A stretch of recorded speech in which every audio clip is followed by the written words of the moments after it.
यश जी, आयुष जी, हरियाणा से। राधे राधे महाराज जी। महाराज जी, खेल क्षेत्र में सफलता के लिए कर्म फल को समझने का सरल तरीका क्या है, और क्या सफलता और असफलता में प्रारब्ध का प्रभाव होता है? अच्छा बच्चा, खेल क्या होता है? एक एक व्यक्ति से अकेले खेल नहीं होता। हमें लगता है जैसे क्रिकेट आदि। किस खेल में हो? महाराज जी, फुटबॉल खेलते हैं, नेशनल प्लेयर हैं। हाँ, तो आपका एक बैच होता है ना। हाँ, मान लो आपने बहुत सफलतापूर्वक अभ्यास किया और बहुत सफलतापूर्वक खेले, लेकिन आपके जो और हैं, जो बैच में हैं, अगर उन्होंने वो अभ्यास नहीं किया तो आपको हार मिलेगी, क्योंकि संग दोष का प्रभाव पड़ेगा। अच्छा, वो सफलतापूर्वक किए भी, लेकिन प्रारब्ध भोग, जो प्रारब्ध है वो आपको असफल करना चाहता है, उनमें किसी से चूक हो जाएगी, आप थोड़े से नंबर में आप गिर जाएंगे।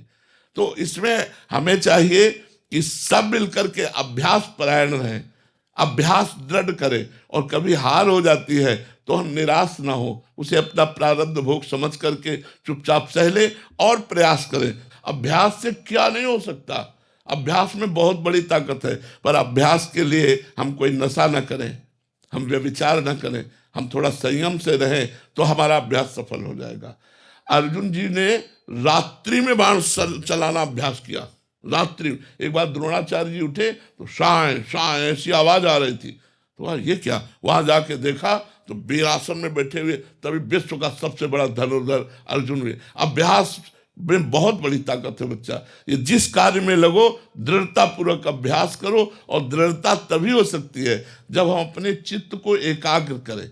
अगर हम गंदी बातों में मन को लगाएंगे और व्यसन आदि नशा आदि करेंगे तो हम सफलता नहीं हासिल कर पाएंगे। हम व्यसन रहित हों, कोई नशा न करें और गंदी बातों से बचे तो सफलता अवश्य प्राप्त होगी। अगर कभी असफलता मिलती है तो पूरा बैच है, उनमें किसी के अभ्यास की कमी और बुरे प्रारब्ध के कारण आपको भी नीचा देखना पड़ेगा, आपको भी असफलता लगेगी। इसलिए प्रयासरत रहिए। होता है कि हमारा प्रारब्ध ऐसा होता है कि पूरी 11 का बैच रहता है हमारा टीम का, लेकिन उसमें से कुछ 1 2 3 जने होते हैं जो हाँ आगे जाते हैं। हाँ जैसे कोई इंडिया टीम में जाता है, कोई कहीं जाता है। हाँ तो हाँ। महाराज जी, इसमें क्या प्रारब्ध का भी बहुत बड़ा वो रहता है? प्रारब्ध का रोल तो रहता है और अभ्यास का भी रहता है।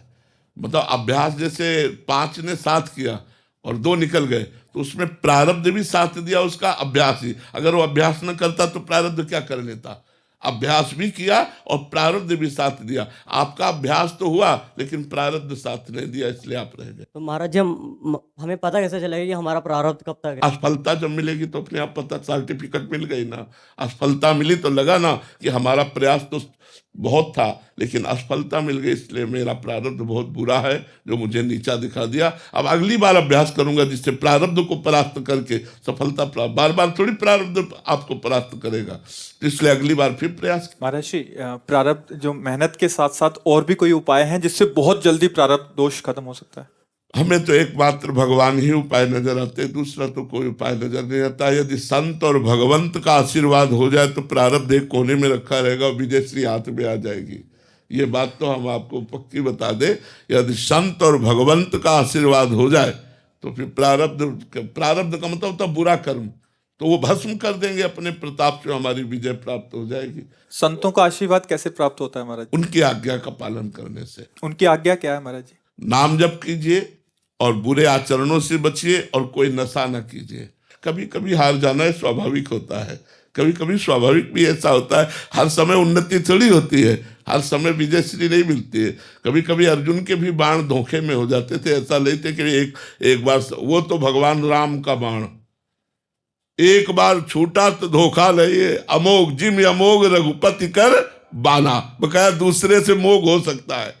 तो भगवान ही अमोघ है, भगवान ही विजयश्री है। भगवान का आश्रय विपत्ति और संपत्ति में समान भाव लाता है। तो आप खूब भजन कीजिए और प्रयासरत रहिए, नाम जप कीजिए और प्रयासरत रहिए। सफलता इस लोक पर लोक की सब मिल जाएगी जी।